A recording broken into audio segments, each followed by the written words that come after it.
성령 하나님의 위로와 평강이 우리의 삶에 가득하시기를 주님의 이름으로 축원합니다. 선하신 하나님이 우리의 삶 구석구석 간섭하시며 가장 좋은 길로 우리를 인도해 주시는 줄로 믿습니다. 그 믿음 안에 이 무더위와 장마를 이겨내는 저와 여러분 되시기를 바랍니다.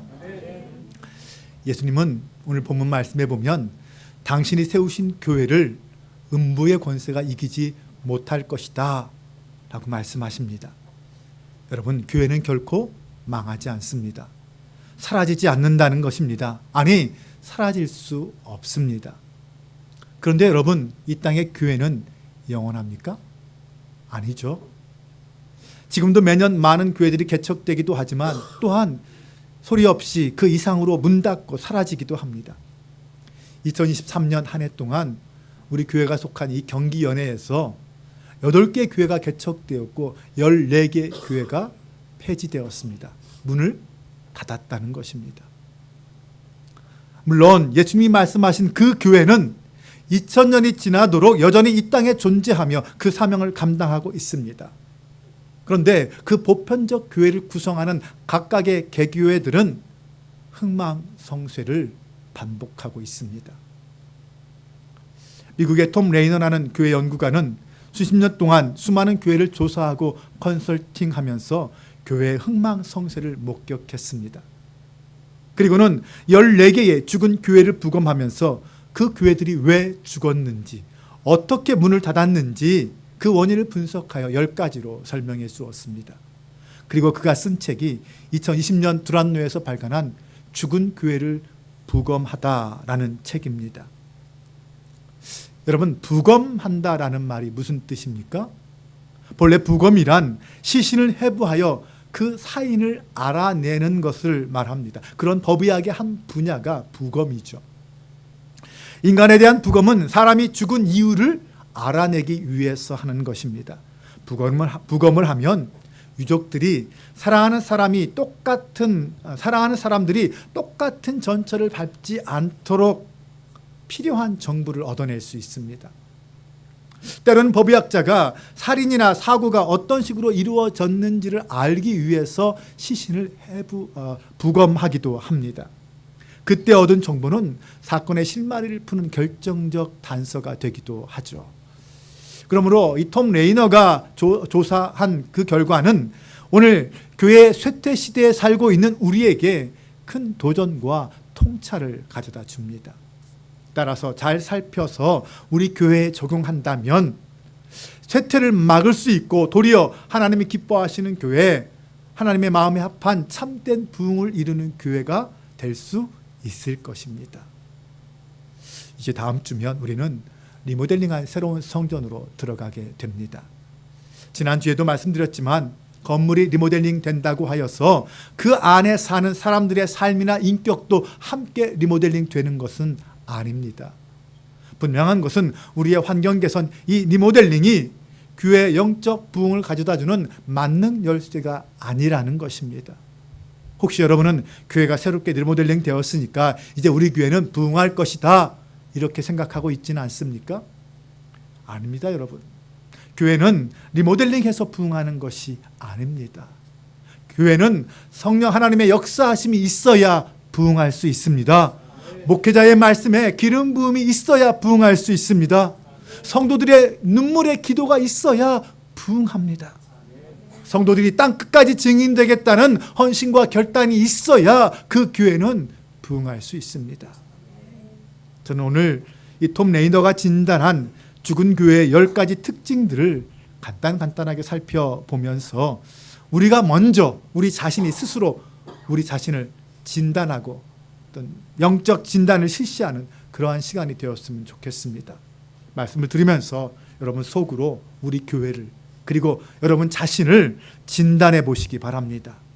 저는 이 말씀을 통하여 모든 성도가 함께 느끼고 함께 고백하면서 참된 변화를 위하여 기도하기를 결단하는 그런 시간이 될 수 있기를 간절히 소망하면서 말씀을 드리겠습니다. 죽은 교회의 첫 번째 사인은 점진적인 쇠퇴입니다. 그것도 아무도 알아채지 못할 만큼 천천히 쇠퇴하는 것이죠. 한 교회를 오래 다닌 사람은 자기 교회의 쇠퇴를 눈치채기 어렵습니다.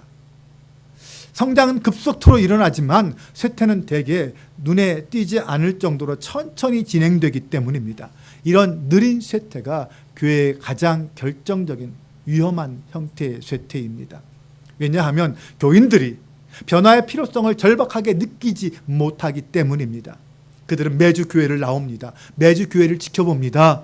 그러면서 그들의 눈에는 점진적인 쇠퇴가 눈에 잘 들어오지 않는다는 것이죠. 쇠퇴는 대부분 가장 먼저 물리적인 부분, 이 건물이나 시설 등에서 표시 납니다. 하지만 건물만 쇠퇴하는 것이 아니죠. 한때는 생동감이 넘쳤던 사역들에서 쇠퇴의 증상이 나타납니다. 힘을 잃어가는 거죠. 교인들의 기도 생활이 점점 줄어듭니다. 교회 여러 사역들이 점점 지역사회의 연관성에서 멀어지기 시작합니다. 남아있는 교인들의 소망과 꿈도 쇠퇴합니다. 그런데도 많은 성도들은 그것을 알아채지 못하고 있습니다. 주전 520년 예루살렘의 이야기가 학계에 기록되어져 있습니다. 유대의 남은 자들이 70년의 포로 생활을 마치고 예루살렘으로 돌아왔습니다. 그들은 폐허가 된 도시를 바라보면서 재건을 시작했습니다. 그때 그들이 첫 번째 시작한 일이 무엇이었을까요? 그것은 바로 무너진 성전을 재건하는 일이었습니다. 그들은 먼저 성전의 기초부터 놓았습니다. 그런데 얼마 안 가서 그만 이 성전 건축은 이런저런 이유로 중단되었고 백성들은 먼저 자기 집부터 짓기 시작했습니다. 그렇게 성전은 방치된 채 10년이 넘게 지나버렸습니다. 여러분, 건물을 짓다 말고 10년 동안 방치된 상태를 한번 상상해 보시기 바랍니다. 어떤 모습이겠습니까? 성전의 기초 위에는 먼지가 수북히 쌓였습니다. 그 위로는 포도나무 덩굴이 가득하고 잡초들이 가득합니다. 10년이 지나면서 어느 누구도 그 황폐함을 눈치채지 못하고 있었습니다. 그때 하나님이 찾아와 말씀하십니다. 학개서 1장 2절에서 4절입니다. 함께 화면을 보면서 봉독해 보겠습니다. 만군의 여호와가 이같이 말하여 이르노라. 이 백성이 말하기를 여호와의 전을 건축할 시기가 이르지 아니하였다 하느니라. 여호와의 말씀이 선지자 학개에게 임하여 이르시되 이 성전이 황폐하였거늘 너희가 이때에 편벽한 집에 거주하는 것이 옳으냐. 하나님이 진노하셨습니다. 하나님의 성전을 빨리 건축해야 하는데 폐허가 된 채 10년 동안 방치되었으니 하나님이 화 안 나시겠습니까? 9절은 말합니다. 너희가 그것을 집으로 가져갔으나 내가 불어 버렸느니라. 나 만군의 여호와가 말하노라. 이것이 무슨 까닭이냐. 내 집은 황폐하였으되 너희는 각각 자기의 집을 짓기 위하여 빨랐음이라. 2500년 전 이 예루살렘의 백성들은 성전을 건설하는 일에 게을렀습니다. 그들도 점진적으로 쇠퇴하는 것을 인식하지 못하고 있었습니다. 하나님은 그런 쇠퇴를 기뻐하지 않으십니다. 지금도 하나님은 우리의 쇠퇴를 좋아하지 않으십니다. 사랑하는 여러분, 우리의 눈을 열어 하나님의 눈으로 현실을 바라볼 수 있기를 주님의 이름으로 축원합니다. 죽은 교회의 두 번째 사인은 과거의 영광에 사로잡혀 어떤 변화도 한사코 거부했다는 것입니다. 톰 레이너가 부검한 죽은 교회들에게서 가장 많이 나타난 사실은 죽은 교회들이 오랫동안 과거를 전성기로 여기며 살아왔다는 것입니다. 그 교회들은 절박감과 두려움 속에서 과거를 꽉 붙잡고 놓지 않았습니다. 내부나 외부의 요인들이 과거를 바꾸려고 할 때마다 그들은 분노와 고집 속에서 반응했습니다. 내가 죽어도 안 된다. 내가 죽을 때까지는 못 고친다. 분명히 기억해야 합니다. 그 교회들은 분명한 성경적 진리를 붙잡고 있지 않았습니다. 그 교회들은 교리가 아니라 과거를 붙잡고 싸웠습니다. 좋았던 옛날, 늘 해오던 방식, 오늘도 계속되기를 바라는 그 방식을 고수하며 싸웠습니다. 하지만 이 땅의 삶은 결코 영원하지 않습니다. 잠시 왔다 사라지는 나그네와 같은 인생 아닙니까? 히브리서 11장에 등장하는 여러 믿음의 영웅들은 이 땅의 삶에 영원한 목적을 두지 않았습니다. 그들은 영원한 하나님 나라, 보이지 않는 그 나라를 소망하며 이 땅을 살아갔습니다. 과거의 영광도 교회의 중요한 역사이고 잊지 말아야 할 것이지만 그것을 붙들고 그것에 사로잡혀서 버리지 못한다면 결국 그것 때문에 천천히 죽어가고 있었습니다. 과거는 존경의 대상이지만 우리는 과거 속에서 살 수는 없습니다. 과거를 붙들고 사는 교회는 여러 경고의 메시지를 중간중간 들었지만 죽음이 다가오고 있다는 것을 뻔히 알고 있었지만 그들은 결국 변화보다는 스스로 죽음을 선택하고 그렇게 죽어갔습니다. 죽은 교회의 세 번째 사인은 지역사회를 외면했다는 것입니다. 죽은 교회들 중에 또 하나의 특징은 좋았던 때는 급격한 부흥을 이루면서 교회가 지역사회의 일부를 이루고 지역사회를 닮아 있었습니다. 그런데 시간이 지나면서 지역사회가 사회적, 경제적 그리고 문화적으로 변하기 시작했을 때 안타깝게도 교회는 기존의 방식을 그대로 고수했습니다. 그리고 그 방식은 지역사회의 새로운 사람들, 새롭게 들어온 사람들 그리고 새로운 세대에게는 맞지 않았습니다. 통하지 않았다는 거죠. 그러면서 교회는 서서히 쇠퇴하기 시작했습니다. 그렇다고 해서 기존 성도들이 대거 빠져나간 것은 아니었습니다. 그들은 새로운 지역으로 이사하면서도 여전히 기존 교회에 계속 출석했습니다. 그곳이 그들의 교회였기 때문이죠. 그러나 그들의 자녀들과 손자, 손녀들은 달랐습니다. 그들은 자신의 교회로 생각되지 않는 그 교회까지 멀리 차를 타고 갈 필요성을 느끼지 못했습니다. 그렇게 그 교회는 죽음을 향해서 가고 있었습니다. 한 가정 한 가정씩 떠날 때마다 그 교회는 조금씩 쇠퇴해 갔습니다. 가끔 시도하는 지역사회로 나가기 위한 노력들도 주민들을 향하여 오라고만 말하는 것뿐이었습니다. 자신들이 직접 지역사회 속으로 들어가려는 노력은 기울이지 않았습니다. 그것은 엄연히 그들만의 교회였습니다. 외부의 사람들은 들어오지 못하게 가로막는 자기들만의 요새였습니다. 그렇게 죽어가는 교회들의 교인들과 이야기해보면 그들은 자신들의 교회가 요새라는 것을 결코 인정하지 않았습니다. 하지만 부검해보면 요새화가 진행되고 있었다는 사실이 분명하게 드러났습니다. 지역 주민들은 그 교회에서 환영받는다는 생각을 갖지 못했습니다. 교인들은 지역 주민들에게 다가가는 것보다는 기존의 교회 방식을 보호하는 일에 더 신경을 썼던 것이죠. 교회를 향한, 지역사회를 향한 그런 마음과 그 목회를 잃어버린 교회는 죽음을 향하여 나아가고 있는 교회입니다. 바울은 빌립보서에서 교인들에게 남의 일을 자신의 일처럼 돌아보아 달라 이렇게 부탁했습니다. 빌립보서 2장 1절에서 4절입니다. 다 같이 함께 화면을 보면서 봉독해 보겠습니다.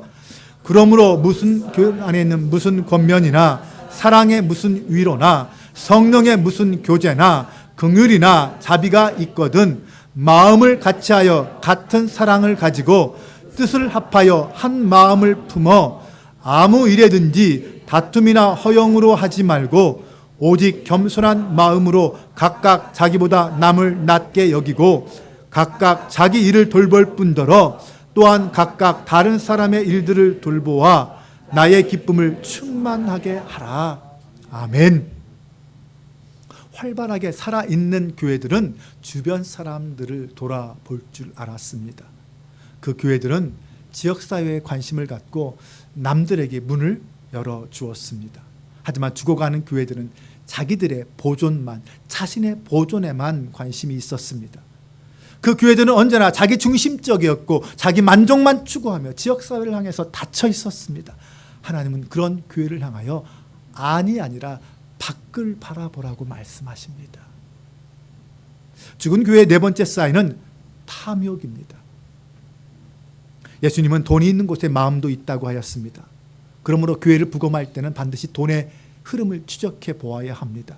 죽은 교회들의 마지막 몇 년간의 예산을 살펴보면 그들이 서서히 죽어가고 있었다는 것을 알 수 있었습니다. 그런 교회의 교인들은 목회자가 전적으로 자기 교인들만 돌보아야 한다라는 압박감을 가지고 있었습니다. 사역자들이 교회 밖으로 나가 지역사회를 섬기지 못했다는 것입니다. 교인들은, 목회자들은 전적으로 교인들만을 위하여 고용된 일꾼으로 생각했습니다. 그러다 보니 교회는 예산을 교회 밖을 섬기기 위한 예산이 아니라 교회 안에 교인들만을 위한 예산으로 사용했다는 것입니다. 또한 교회가 힘들 때 가장 먼저 삭감하는 예산은 선교나 전도, 구제, 봉사 등의 사역이었습니다. 자신들을 위한 사역은 끝까지 붙잡고 놓지 않았습니다. 마가복음 10장의 부자 청년의 이야기를 기억해 보시기 바랍니다. 그는 자신의 손에 있는 그 재물을 움켜쥐고 놓지 못했기에 예수님의 제자가 되지 못했습니다. 죽어가는 교회가 바로 그런 모습이었다는 것입니다. 심지어 어떤 교회는 교회 밖에 누군가에게 돈을 사용하면 돈이 부족해질까 두려워하다가 많은 돈을 품은 채 그렇게 죽어갔습니다. 돈이 없어서 교회가 문 닫은 게 아니라는 거예요. 그들은 예수님의 지상 명령을 수행하기보다는 교회라는 기계를 작동시키는데 교인들을 행복하게 해주는 일에 자금을 사용했습니다. 결국 그런 교회는 오래 버티지 못하고 문을 닫고 말았습니다. 죽은 교회의 다섯 번째 사인은 지상 명령을 망각했다는 것입니다. 예수님이 우리에게 주신 지상 명령은 무엇입니까? 마태복음 28장 19절 20절이죠.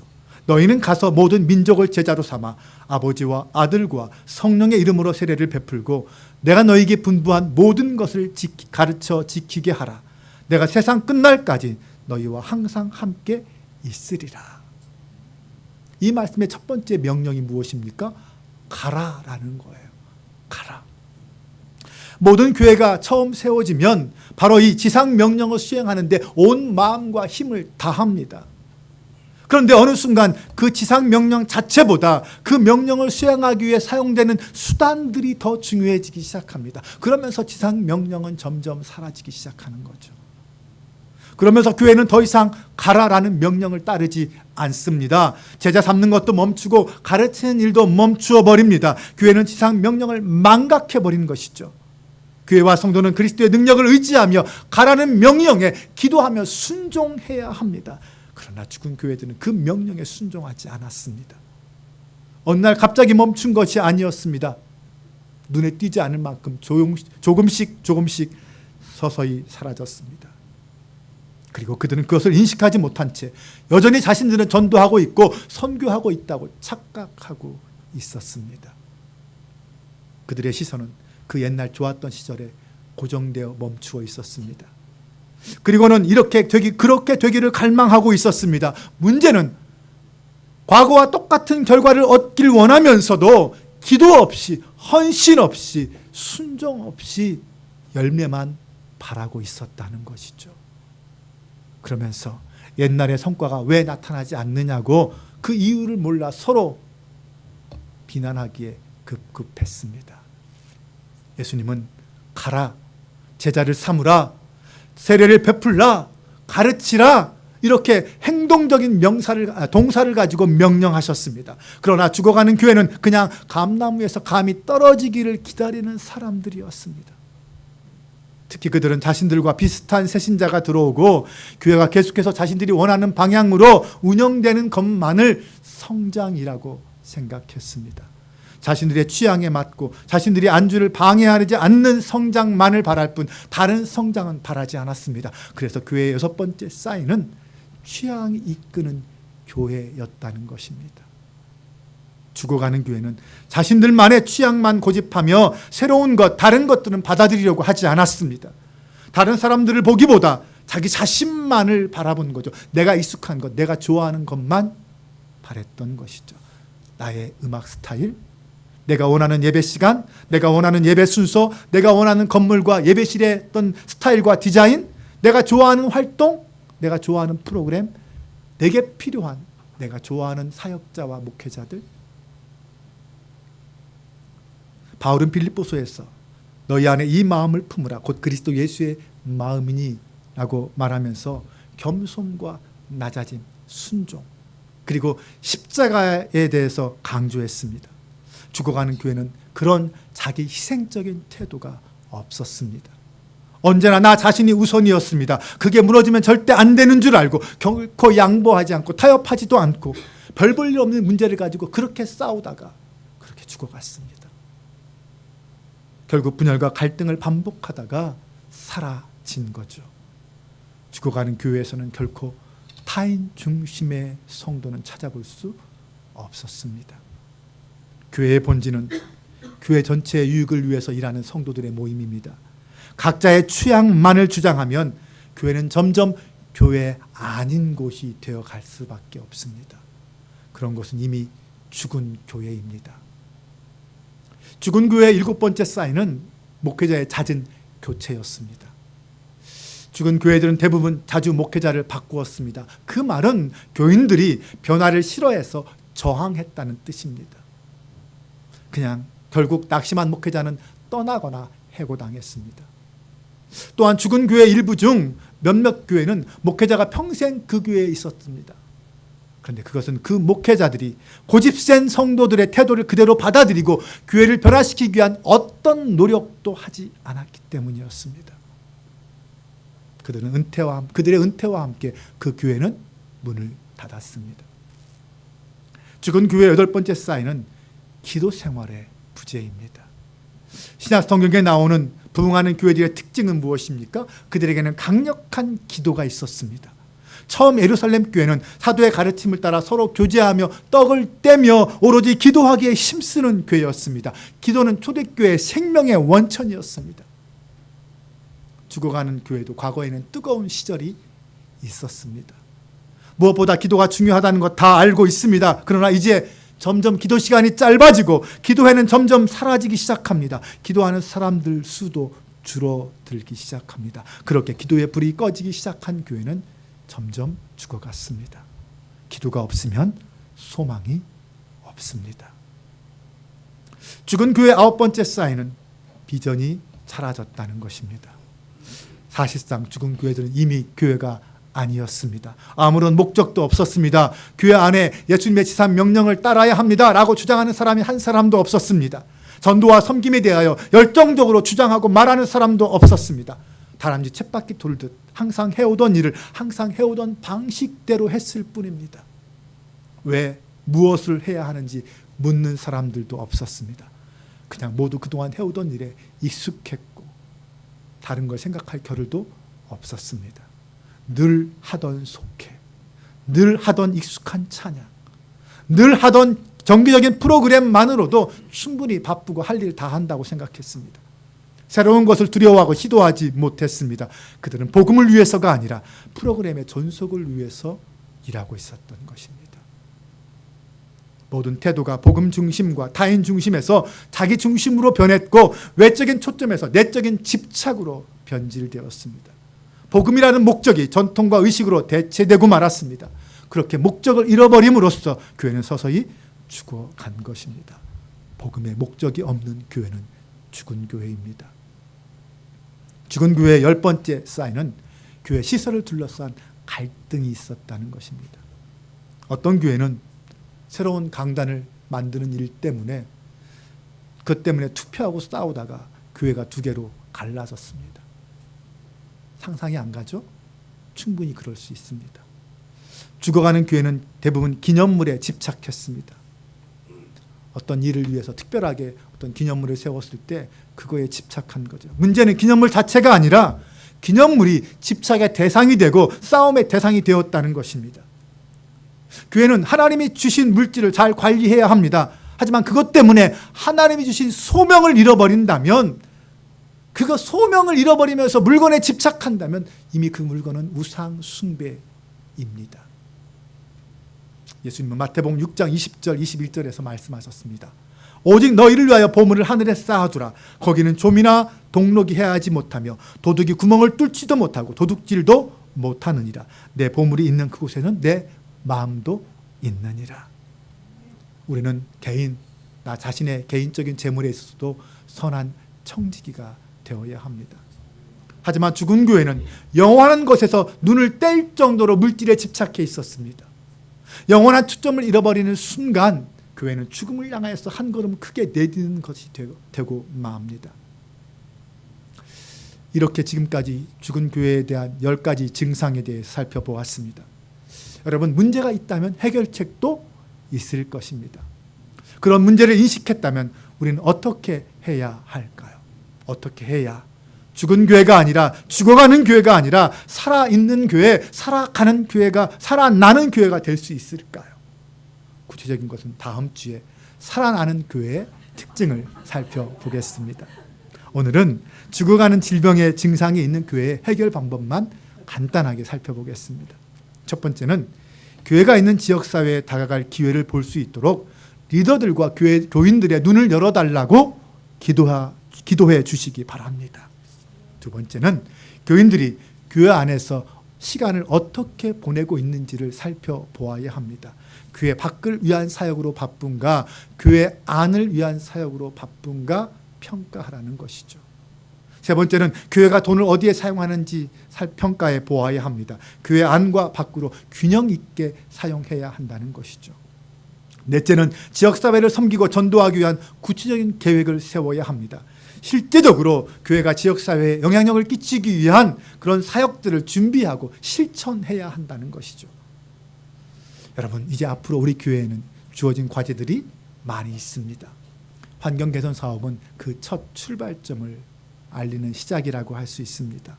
모든 성도가 같은 마음으로 지역과 이웃을 향한 마음을 열고 사랑과 섬김으로 헌신해 주시기 바랍니다. 그리고 무엇보다 그 중심에 뜨거운 기도가 있어야 합니다. 기도가 없으면 모든 것은 헛됩니다. 모든 것은 무기력해집니다. 힘을 낼 수가 없습니다. 환경 개선 사업 완료 감사 예배를 준비하면서 우리 한빛교회가 더욱 건강한 교회, 하나님의 마음에 합한 교회, 참된 부흥을 이루는 교회가 될 수 있기를 주님의 이름으로 간절히 축원합니다. 우리 함께 이 시간 찬양으로 나아가길 원합니다. 죽은 교회는 죽을 수밖에 없는 문제를 가지고 있었습니다. 하나님의 교회는 우리가 믿음 안에서 온전한 사명을 감당하는 한 결코 죽지 않습니다. 주님이 지켜주십니다. 하지만 교회가 소명을 잃어버리고 자기만을 위한 교회가 될 때 교회는 죽어갑니다. 우리 한빛교회가 그리고 교회를 구성하는 성도들이 깨어 기도하며 이웃과 세상을 섬길 때, 사랑으로 섬길 때 우리 교회는 다시 부흥하게 될 줄로 믿습니다. 아멘. 그런 교회가 되기를 소망하며 찬양으로 나아갑니다. 이런 진정한 예배가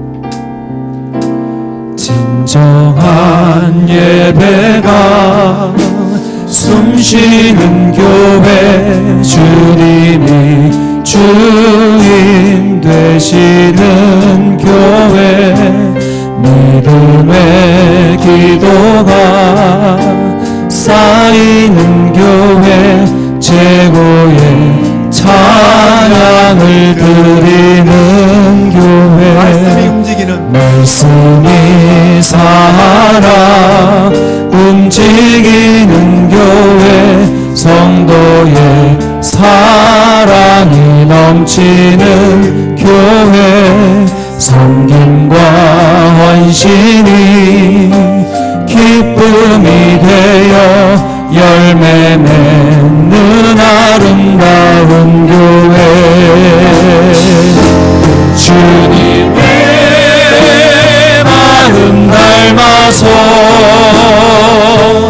이웃을 사랑하는 교회,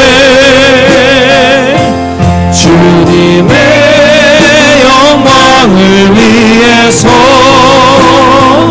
빛 되신 주님 전하는 교회,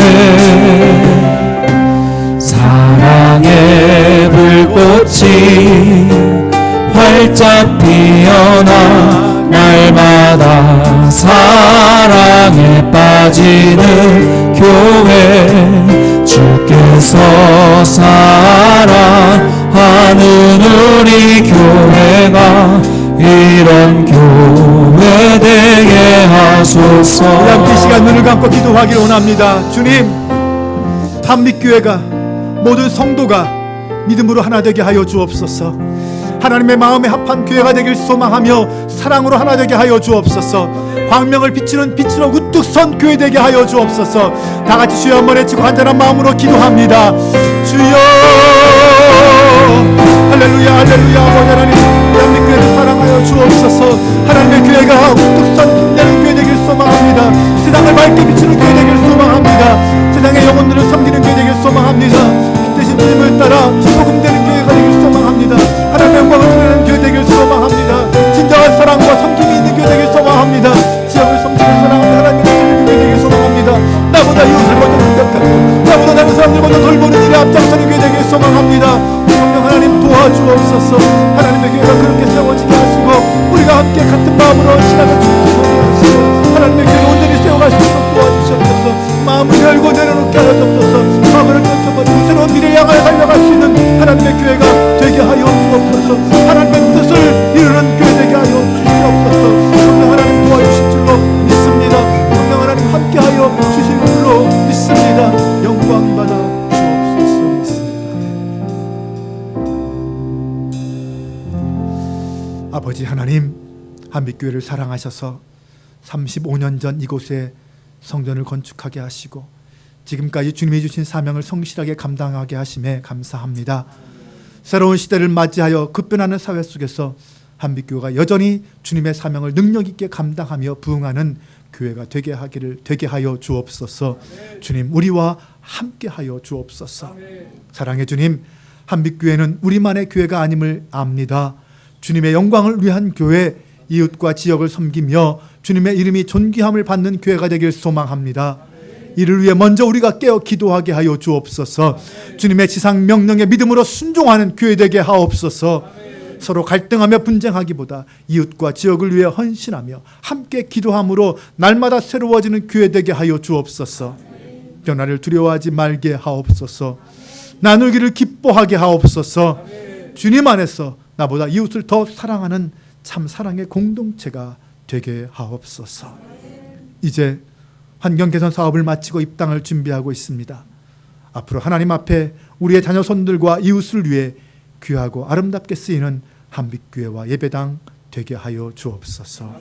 우리 주 예수 그리스도의 이름으로 기도합니다. 아멘. 다 같이 자리에서 일어나셔서 참 좋으신 주님 찬양하며 봉헌하겠습니다.